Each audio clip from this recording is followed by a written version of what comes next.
27 mars. Jésus m'est plus cher que tout. Marie a choisi la bonne part qui ne lui sera point ôtée. Luc, chapitre 10, verset 42. Présentez-moi tout ce qu'il y a de plus beau, des biens abondants, de l'or, de l'argent, un palais,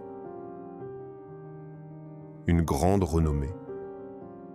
Tout ceci n'est que vanité, un vent qui souffle, une vapeur qui s'envole, car toutes ces choses, voulez-vous les retenir, elles disparaissent, et il n'en reste rien que nous pouvons présenter à Dieu pour notre rachat. Il n'en existe qu'un qui peut le faire, et c'est Jésus. La vie est de courte durée. 80 années, c'est bien vite passé. Nous n'avons qu'une vie à vivre.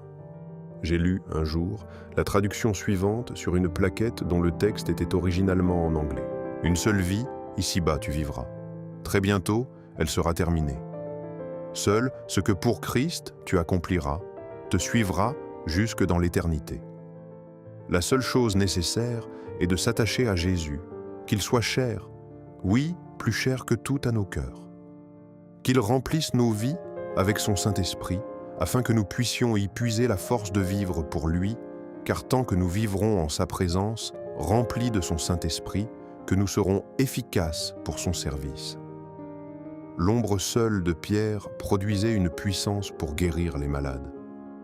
La seule présence de Finée faisait que les pécheurs se prosternaient devant Dieu, dans la repentance, donnant leur cœur à leur Sauveur.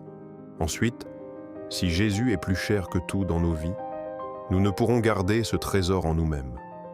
Sa présence se reflètera à l'extérieur. Nous pourrons en influencer d'autres pour la gloire de Dieu. Le bonheur que nous possédons sera transmis aux âmes de ceux qui nous entourent, et ils pourront chanter avec nous ce joli refrain. Jésus m'est cher, oui, plus cher que tout, il est mon roi. J'adore à genoux. Il n'est pas d'ami qui me soit plus doux. Jésus m'est cher, oui, plus cher que tout.